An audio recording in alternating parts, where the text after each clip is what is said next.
This is the ENGWE L20 2.0 electric bike, and right away, the first thing you notice is how solid and eye-catching it looks. It's got a step-through frame that makes getting on and off the bike really easy. The frame is made from durable aluminum alloy, which I appreciate, especially when you're using it every day for commuting or going on longer rides. The fat tires and the way the bike stands, they give off this tough, adventure-ready vibe, but it still looks clean and modern. From my experience, what makes this e-bike stand out starts with the 52-volt battery system and the 750-watt brushless rear hub motor. Let me break that down a bit, especially if you're not super familiar with e-bike tech. Most e-bikes in this price range usually run on 36 volts or sometimes 48 volt systems. Here, you get a 52-volt, 13Ah removable battery, which means more power and better efficiency. When ENGWE says the peak power is 125 watts, and that you get up to 68 miles in the best case, it isn't just a marketing thing. A higher voltage battery does give the bike more punch, especially when you need extra torque for hills or carrying stuff. Honestly, I didn't expect the motor to feel this strong. I was a bit skeptical because sometimes e-bike specs sound better on paper, but this one really delivers. It accelerates with authority, and climbing hills is actually pretty fun. It's especially nice having that much power under you, whether you're doing a quick sprint across an intersection or you're out exploring on some rougher paths. Speaking of comfort, the key features here include the dual suspension system, a front fork that actually absorbs bumps, not just for show, and a padded seat post with suspension built in. I ride a lot on mixed surfaces, from paved city streets to gravel trails, and the amount of shock it absorbs is pretty surprising. If you're switching from a regular bike or a basic commuter, you'll notice the difference right away. Also, with the fat 20x3.0-inch tires, you get lots of grip even on tricky surfaces, plus a softer ride. For safety, you've got mechanical disc brakes on both the front and the rear wheels. Mechanical brakes mean you can physically adjust and maintain them yourself, which I definitely like as someone who adjusts their bikes at home. The brakes stop strong even when the bike is fully loaded up. Let's not forget about the built-in LED headlights and taillights, which kick in when you hit the brakes for some added peace of mind at night. There are also turn signals, which isn't something you always see on e-bikes at this level. I really do think it's perfect for folks who want to commute safely or use their bike after dark. If you deal with limited storage space or need to take your bike in the car, the ENGWE L20 2.0 folds up, and the process is pretty simple. The handlebars and frame fold down with a secure latch. I won't say it's featherweight, about 68 pounds with the battery in, but if you have an SUV or some trunk space, it'll definitely fit without a problem.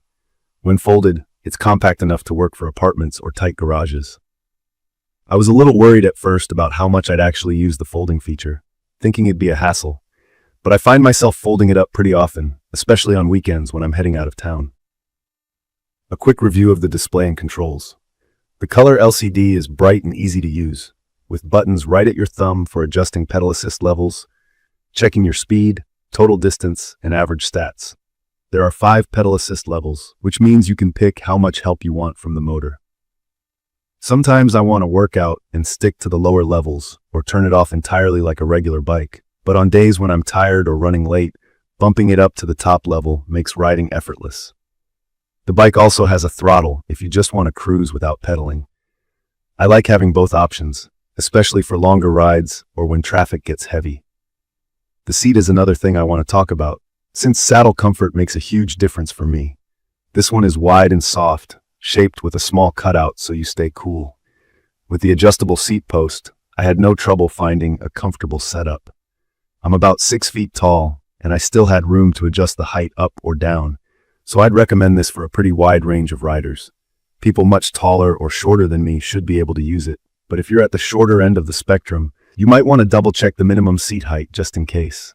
There's a front and rear rack included, so carrying groceries, a backpack, or in my case, fishing gear, is super easy. The racks feel solid and they've included mounting points if you want to add baskets or more accessories.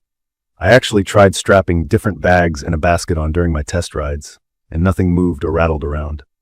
That level of practicality really sets this bike apart when using it for day-to-day stuff. Battery charging takes about 5 to 6 hours from basically empty, which isn't the fastest, but is pretty standard for a battery this size. Honestly, I just plug it in at night and it's ready the next morning. The removable battery is a big plus. You can charge it on or off the bike, and you don't have to bring the whole bike inside just to top off the battery. Taking the battery out and locking it in place is simple too, using the key. One thing to mention about usability is setup. Most of the bike comes pre-assembled, so if you've never built a bike before, it won't be overwhelming. You get a toolkit and decent instructions. Getting the fenders and the front wheel on only took me around 30 minutes, even as someone who isn't a bike mechanic. The hardest part, honestly, was figuring out a couple of the LCD settings, but after some trial and error, it all made sense. The one drawback for me is the weight. The bike is solid, but that means it's not light, especially with the battery attached. If you need to carry it upstairs a lot or transport it daily, keep that in mind. The first time I tried lifting it into the back of my SUV, I definitely felt it. But if you primarily roll out from home and just fold it when you have to, it shouldn't be a deal breaker. A small heads up, I noticed some clanky noise over rougher terrain, which seems to be coming from the racks or the frame joints. Nothing serious, just something ordinary for folding bikes. Also, the speedometer once showed me a weird number, but a quick reset fixed that. Not a deal breaker, just worth noting. I'd recommend this for anyone who needs a do-it-all commuter that can handle trails, grass, some gravel, and even mild hills. It's perfect for folks in apartments or anyone who wants an e-bike that can be packed up quickly for road trips. The ENGWE L20 2.0 handles daily commutes and weekend adventures without breaking a sweat. The build quality feels surprisingly premium for this price point. Sure, there are a couple of little quirks, but nothing that takes away from the overall experience. In conclusion, I've been genuinely impressed with how versatile and powerful this ENGWE L20 2.0 is.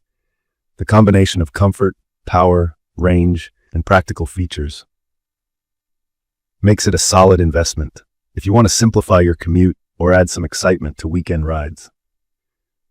From my experience, the L20 2.0 gives you a lot of bang for your buck, especially for people who are new to e-bikes and want something easy to use without sacrificing performance. If you've got questions about more details I didn't cover in this quick review, or if you want to see how it fares over a long-term test, let me know in the comments. Don't forget to subscribe to the channel so you don't miss upcoming videos on more e-bike tips and honest reviews. Thank you for watching.